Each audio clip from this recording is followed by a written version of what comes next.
One of the things that I don't think people quite understand is that we deliver the same level of services to you in your home remotely. So you don't, the amazing thing now with COVID, we didn't know how to do this but everything live remotely in your home. We send all the equipment to your home. And it's not like, the Zoom meetings you or your child grew bored of, because we have like virtual reality equipment. We have very powerful brain training equipment that we install in your home, and our team meets with you in your house through the computers and things that we provide. I'm happy we're doing this. I know we don't really go live too much, but it's so cool to see where our clinic has kind of gone, especially since the beginning of the pandemic, offering telehealth, offering remote services, but still being able to reach out and help different populations. We've seen, with whether it is reading disorders or attention deficit, we've worked with concussion. We're still able to do that remotely, but again, not losing what our clinic really has to offer. And that, again, is working from the inside out, working with our clients every step of the way. But yeah, it's been great. I think the question really we've been working on over time is like, and we keep challenging ourselves, like, how can we help people? And what was their original question? Their original question was like, how do I help my child get better? And one of the amazing things that we realized is we're actually helping the child be consistent with who they are, and really getting them back on the developmental trajectory or the path of the growth curve in their other special skills and talents. So maybe they're like falling behind in reading or falling behind in math, or emotionally they're anxious or depressed. And we can figure out why that is, and then use very powerful techniques to help them grow, like actually grow their brains and get better. Yeah. I was talking to a colleague. I worked in Michigan, and a lot of the times we'd had just a lot of, interventions are great, whether it's speech, occupational therapy. But the coolest thing I think that we have been doing is that we're able to assess the brain. And when you're able to assess the brain, to pinpoint what to work on. If it's language processing, if it's visual attention, if we can see areas that we need to work on in the frontal lobe for executive function, we can actually help clients customize and personalize their programs to feel better. Yeah, and what's fascinating is, and we've talked about this, psychology and psychiatry, for the most part, are one of the few disciplines that don't look at the organ in which they're trying to help. And so, like if you had a knee injury, you'd go get an MRI, or you'd get a scan, or if you had a heart difficulty, or, even with lungs, or, do you have pneumonia, you go do an x-ray. So, well, why wouldn't you look at not a picture of the brain, but the activity of the brain? And through modern technology, we can send a kit to somebody's home and we can look at the activity of the brain. And I think part of the frustration for most people is the methodology has been limited over time, where people are kind of going from the outside in. So if it's like a reading problem, well, we focus on reading, or, if it's a writing problem, focus on writing. But if the brain has certain limitations, based on, maybe the genetics or maybe some kind of environmental influence, what can you do about it? And how would you even know that? But if you actually look at what the brain is doing, instead of just looking at the output, because back in the 1960s, we couldn't look at the brain, but now we can very easily and very powerfully. Like, we can break the brain down into 24,000 parts and compare that functioning to same age peers. So you have a database against which to compare. So you're like, I know precisely what it should be doing and precisely where the difficulties are. So it's like if you go in the brain building gym and you strengthen that part of the brain, it's as though you put fertilizer on and tilled the soil, and now you have this fertile ground to grow things. That's where a lot of your programs come in, Rach, where you're doing these fun and amazing things that takes advantage of one's own now neuroplasticity, because they built the brain, so now they can go even to like higher heights talk about some of those things, because I think they're, I mean, yeah, is this and that, but they're actually pretty fun, which, is cool because you're not like doing things that might be boring or complex math problems or something, or some people like those things. But yeah, talk about some of the things, because I think they're pretty cool. Yeah, kind of speaking on what you're talking about. When you think of a reading disorder, a lot of people will be like, okay, so maybe there's some words, sounding out words, maybe putting words together, maybe I need to be on this level. But there's so many different levels and sometimes even weaknesses in reading. It's not just words, it's not just phonetics, it's not just phonemes, it's working memory, it's attention. It's how we're processing language, it's auditory processing. There's so much involvement. So going back to what you said, where we can analyze and see those areas of the brain, we know exactly what to work on. And then, of course, in that fun virtual way, one of our reading programs, it always starts with a baseline to make sure it's, the proper, placement of a program. But we always bring it back to that brain map assessment. We're like, okay, so we need to work on those language areas of the brain. We know that we need to work on temporal processing, visual tracking. And then all of a sudden, working memory. Why are we working on working memory? Because that's how we process, reading and language. When we're reading, we don't just read the sound out for the rest of our lives. We're putting these words into our memory banks. We're utilizing those different kinds of memory. So by the time that we're an adult and we just know these words, we can just comprehend. We're working on visual comprehension. We're working on verbal memory.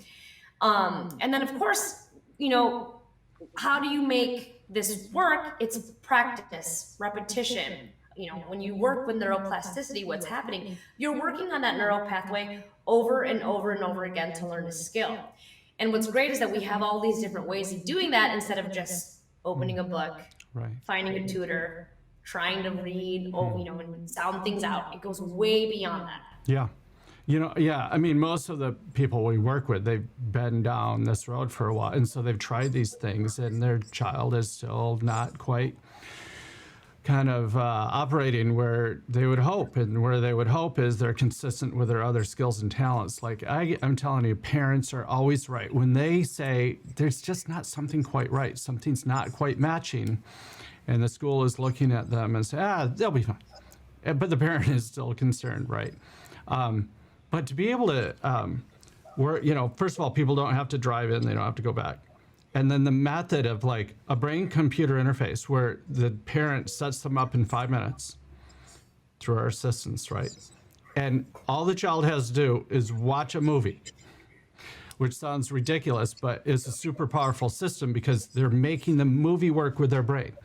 So over 300, different metrics in their brain is making this movie work. So it's very powerful. Some kids get tired, get a little irritable and cranky because they've worked their brain out so hard. But it's actually that simple. And then when you're, maybe working in other spaces like you're doing sound therapy, you're listening to music and it doesn't sound like much, but if you scientifically modulate the sounds, a lot of people, like in reading, they don't realize that phonological processing, there may be something going on in the auditory cortex where they're not quite processing sounds appropriately. So how in the world are you going to get the sound-symbol relationships when the sound is distorted? It's like, walking around with earplugs in your ears and trying to distinguish all these sounds, and there's the symbols. Like, I'm colorblind. I'm telling you right now, I can't distinguish colors, but if you gave me glasses where I could do that, now you can teach me colors. So how in the world are kids supposed to learn how to process sounds or learn how, the fascinating thing when you're doing these visual assessments and we're looking at eye tracking in microseconds, what were we finding there? Because that was pretty amazing. Yeah, that, when it comes to visual tracking, that's another big important piece involved in reading that not a lot of people think about.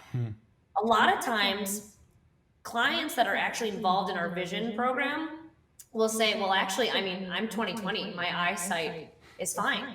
But it goes beyond that, right? Vision's more than 20/20. Vision is how your muscles and your brain team together. It's visual processing. It's how you're tracking. Some of the devices that we use, we actually can see in real time how eye movements are tracking, how they're following a target. A lot of times you actually need the eyes to coordinate and team together. What happens when they don't? You'll skip lines. Sometimes you might keep rereading the same word over and over again. And, common would be something common that I used to see post concussion. We would have adults that would suffer from a concussion and they would go see their eye doctor and they would be 20/20, but then they're experiencing double vision. Or they open up a book and they have a headache. They can't seem to process the information that they're reading. They feel like they have slower reading times. And why is that? Because of that, the concussion, it affects your eye muscles, teaming with the brain. It affects how they coordinate together. We're so used to, if we ever have something going on where we need physical therapy, or we're so used to something where we need occupational therapy. A lot of people forget that our eyes are muscles too, and you might need vision training. You might need some tracking work. So those are some things that I've seen. When it's fascinating when we go deeper and deeper into this, and the question we're trying to answer is, what is a child's true potential, or even an adult? What is your true potential, and what's the mismatch, and what are the opportunities, right? So when we do an assessment, we're looking for that potential, like what can we strengthen, and then to be able to do that, not from external sources like medication or workarounds and accommodations, it's like, what could you do from the inside out, like the spark within them, and literally strengthen neurons, their connections, and the speed. Because if there's a problem with skill acquisition, whether that be reading or socialization or emotional resilience, a lot of people don't understand, like all that emotional functioning is happening deep within the brain, all the way down to the level of the amygdala, maybe that connection with the emotional centers in the frontal lobe, like what are the options about like why somebody just walked by me and didn't say hello? Well, maybe it's not because they don't like you. It's they're having a bad day, or they're distracted, right? Or, what are my options of the way out of this mess that I got myself into? What's a little counterintuitive is like, well, maybe you need some executive function training in order to have better emotional processing, so you know what your options are to resolve problems and issues. So it's fascinating how complex the brain is, but as neuropsychologists and brain training experts, like that's what we do. And when parents or adults even come to us and they're like, this is our difficulty, can you help us? Well, we figure out what the deal is, and then we help people strengthen those things, and then they get better, and it's pretty amazing. Yeah. And that's the beauty of it, because everyone's different. Every brain is different. So there's not the same protocol for everyone. It's personalized, it's customized. And what better way to work, and have someone's program come from their own brain, from what they see from the inside out. Yes, we have assessments. Yes, we have baseline measures. But this inside out approach is what, it makes an impact, because you're actually working on the areas that you need to. Yeah. I think that's pretty powerful. Well, I think this is awesome. If you just tuned in, these are things that we come to you. Like if you're in California, Texas, Washington, Vermont, we literally come to you now through a computer that we send you, or maybe a virtual reality headset. And the same powerful interventions are provided to you at your home. We're going to do some more of these lives, and in the future, we'll have you be able to ask questions and comments, and we'll announce them. But in the segments below, how you can comment. If you have questions, please write them in, or if you have requests about things that you would want to learn about, let us know.